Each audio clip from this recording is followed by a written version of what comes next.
The White House kicked off the week laying out its spending plans for next year.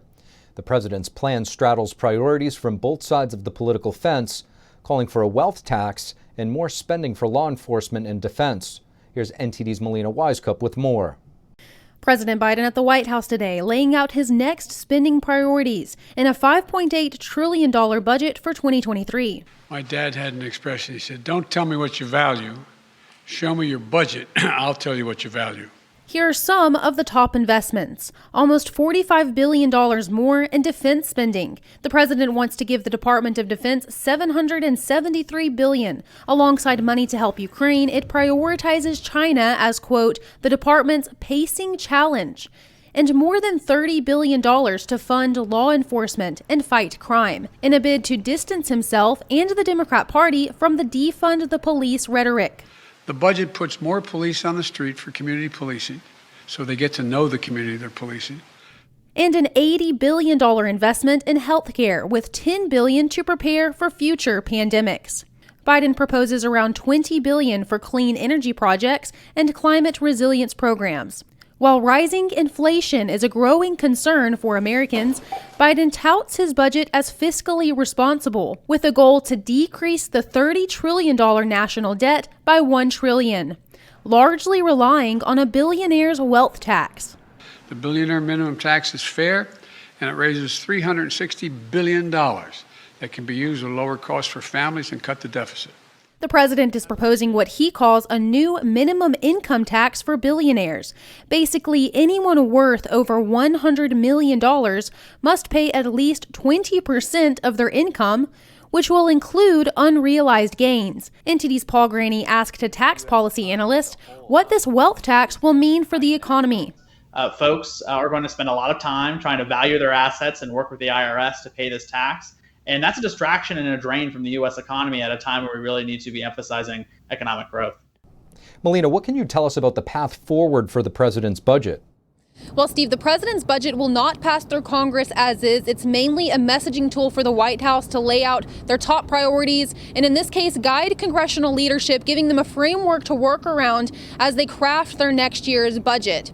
Now, Congress has already kicked off this week, kind of going through the details of this budget. They've invited administration officials to come and testify, to kind of make their case as for why the administration needs this money, why Congress should approve it. So that started just this week. As for how this will play out in Congress, we're expecting to see some disappointed progressives who are pushing back against Biden's calls for more funding for police, especially from those progressives who really rallied behind that defund the police platform. As for Republicans, they're likely going to be happy with Biden's increased defense spending, but they may call for more. Republicans are also likely to strongly push back against Biden's proposed wealth tax. So as we know, this process involves long negotiation talks, and we expect to see those talks play out in the months ahead. Steve, back to you. Melina Wisecup reporting. During the run-up to the 2020 election, social media and legacy media outlets stifled coverage of Hunter Biden's laptop contents and dismissed it as Russian disinformation. Now the New York Times and others have acknowledged that the laptop and its contents were indeed real. Here to discuss the fallout, as well as some of President Biden's approval numbers, we have President of Convention of States, Mark Meckler. Mark Meckler, Convention of States, thank you so much for joining us on the Capitol Report. Good to be with you. Mark, there was much ado when it came to the Biden family's business ties to Ukraine and China in the run-up to the 2020 election, yet very little fanfare in the media. You just recently conducted a poll, and 65% of independents say that Biden's ties to Ukraine present a conflict of interest. What should we make of this? Well, I think it is a conflict of interest, and what we should really make of it is it's interesting that the American people are ahead of the curve and ahead of the news media, as always. And I have a lot of respect for the American people, and one of the reasons we poll is to see what they think, because I think that tells us, generally speaking, what's true. Biden does have a conflict of interest in regard to Ukraine, and the American people know it.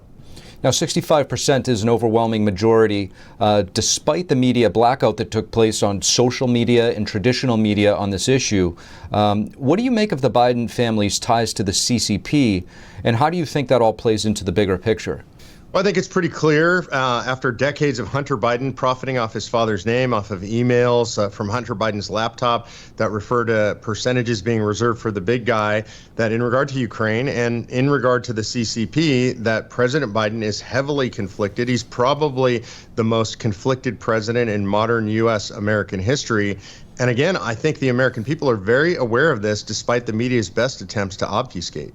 Now, let me preface this next question first and say I'm by no means defending the actions of Vladimir Putin, but I do find it interesting that President Biden is willing to demonize Vladimir Putin to such an extent, even calling him a butcher. Meanwhile, you have a Chinese Communist Party who's guilty of at least 3 genocides. They cut open the chests of living religious prisoners of conscience for their organs. Literally state-run military hospitals conducting live organ harvesting. Where are the preemptive measures for the CCP? Yeah, I think President Biden and frankly his whole party and the left wing in American politics is really absent on the CCP. I think they like the cheap cost of Chinese goods. I think they like the easy cash that flows from the CCP to consultants and politicians and powerful people. And so I think they're afraid to speak out against the CCP. And frankly, what I think is happening is we're seeing the selling of the soul of America to the CCP, according to a well-laid plan by the CCP. And I think Biden's at the top of that pyramid. That leads me to my next question, Mark, which is, what do you think it's going to take?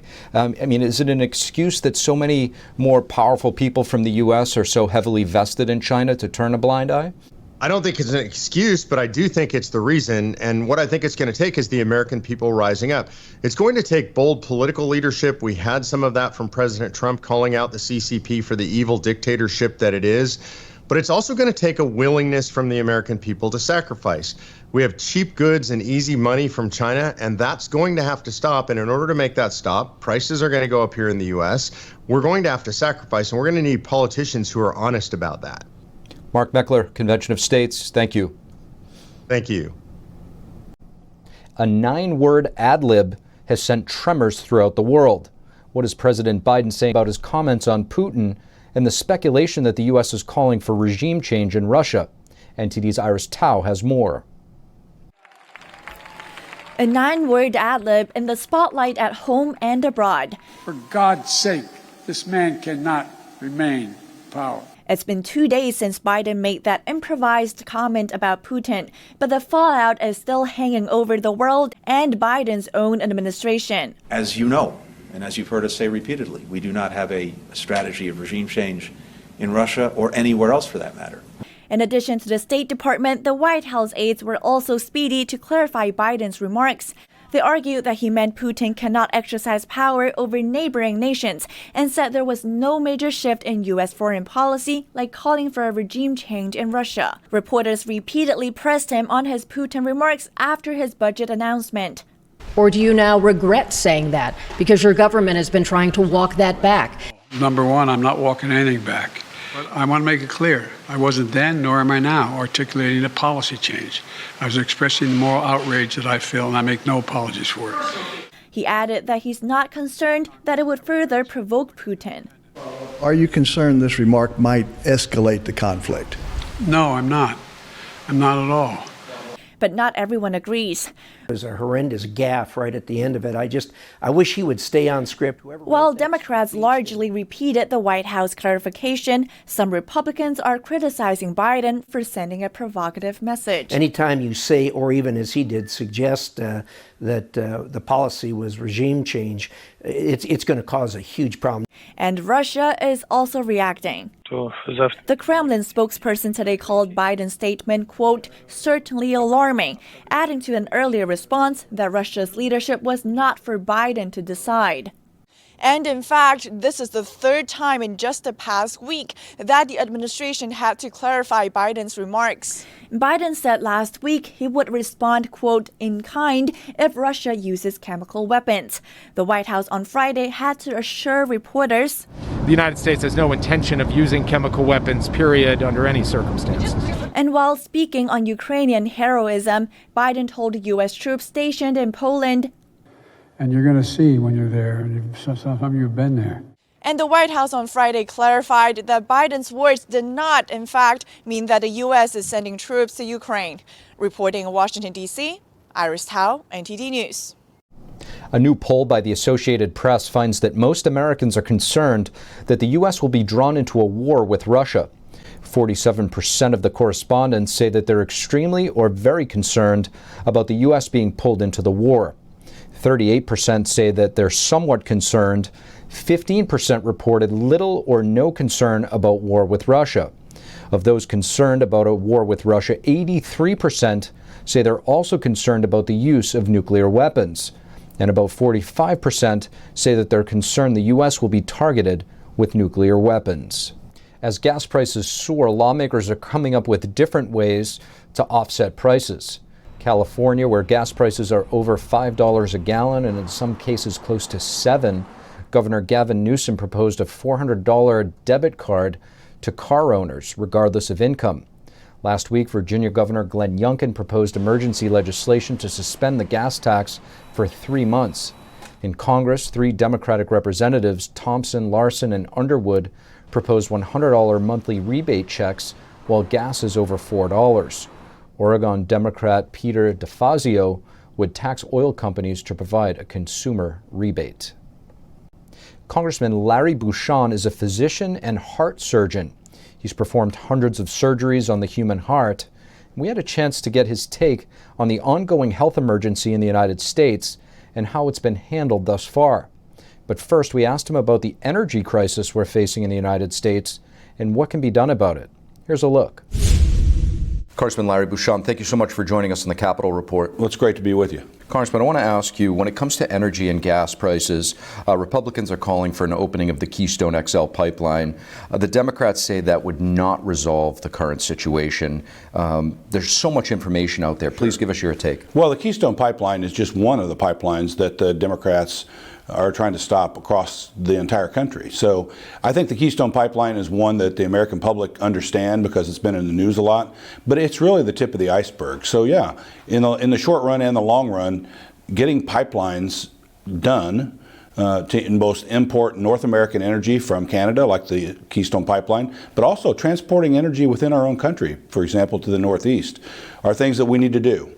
So that is exactly true. You know, stopping all these pipelines, and then the companies looking ahead saying, well, if we're not going to have pipelines, then, you know, energy costs are going to go up. And so that has been the effect. There's a big debate about whether or not it's really practical. I've also heard the argument that if for it to be, you know, even semi-practical, the government would have to subsidize it. Can you explain that to us? Well, we're already subsidizing those two industries dramatically to get them off the ground. And so let me just say this. I'm an all-the-above energy person. I believe we should pursue technology and innovation across the energy spectrum. That includes nuclear, that includes fossil fuels, and renewables. But in the short run, and really in the long run, you're going to see the renewables cap out at a certain amount of energy production, but just from logistics. I mean, how many places can you put solar panels? And, you know, the wind doesn't always blow and the sun doesn't always shine. So I do think that the Democrats and more liberal thinkers really are out ahead of themselves when they say that we're going to be able to replace fossil fuel and, for that matter, nuclear energy in this country or in the world. Now, Congressman, you're also a physician, a doctor, a surgeon. So I'm really interested to see what you have to say. When it comes to the virus, cases have receded in the U.S., which is we're very thankful for. Yet in China, we've seen cases start to surge. China hasn't been forthcoming since the beginning. So how do we balance, seeing cases rise in China and here and not going back into lockdown mode if things do resurge? Yeah, well, first of all, as far as lockdown, the last thing you mentioned, there's data from out there now from Johns Hopkins that shows that the lockdowns did not have a dramatic effect on COVID at all, and that information is public. That said, you know, the Chinese lied about the origin of the virus. It's pretty clear what happened, and we're going to continue to investigate that. You can't rely on the Chinese for any data at all because they're just not forthcoming. In the United States, as a physician, you know, we need to be looking at hospitalizations and deaths, not cases. Most people that are getting cases now are getting a mild form of the disease. Most people have been vaccinated or have had COVID. So we should start talking about levels of immunity, not just levels of vaccination. And, you know, we're not doing that. We're trying to push the CDC, the Doctors Caucus, people like myself, to develop testing to show if you've had COVID, you may be immune, and that should be factored into the number of people who are not going to get COVID again. From a healthcare provider's standpoint and from your viewpoint, when you look at how our federal health agencies have handled everything, even what you're talking about, how do you think this has impacted the general public? Well, I think dramatically. I think the confidence that people now have in the CDC, for example, is low. I can tell you the people that I represent in Southwest Indiana just don't trust the information coming out of the CDC, and that's a real shame, because that organization historically has been thought to be the world's authority on these type of things, but it's been dramatically politicized. Let me just give you a quick example. Right before the State of the Union, they come out and they change the mask situation so that the president can go on TV and everybody can be, in the House chamber without masks on, including the speaker. I mean, the timing of that's pretty suspicious, and I think people recognize that it's been politicized, and so they don't trust it, and that's unfortunate. And yet there's still a federal mandate to fly on an airplane. You probably know that a bunch of airline executives sent a letter to the federal government saying they need to get rid of the mask mandate. It makes no sense when you have basketball stadiums full of people and other large events full of people without masks and still have people masked on planes, because planes have an air circulating system, and actually the air on the planes is probably cleaner than you'd find in a basketball arena. So, the executives understand that, and I think they're pressing the government to lift it. The other thing on that I'll say quickly is they're having a lot of problems with passengers, that say, I'm not going to wear a mask. And so it's created a lot of just uncomfortable situations on flights, and I think the executives are actually out ahead of the federal government on this. Congressman Larry Bucshon, thank you. You're welcome. Thanks for having me. Appreciate it. Maryland's new congressional map is no longer valid. This after a judge tossed it out on Friday. The map would have moved Republican Congressman Andy Harris to a district that he would have likely lost. Harris is the only Republican congressman in the state. Senior Judge Lynn Battaglia presided over the case. She was appointed by former Democratic Governor Paris Glendening. Judge Battaglia found the map unconstitutional, and she called it extreme partisan gerrymandering aimed at reducing the power of Republicans. The truckers' convoy is leaving D.C. this Wednesday after protesting for 3 weeks in the nation's capital. The truckers will be headed to California, calling attention for a list of pandemic-related bills. The group said in a statement what starts in California spreads to other blue states and purple states and potentially to the federal level. Truckers came to D.C. to protest COVID-19 mandates. They've met with several lawmakers to express their concerns over the ongoing mandates. The protests remained peaceful, and during the 3 weeks of their stay, the truckers were only issued a few minor vehicular citations.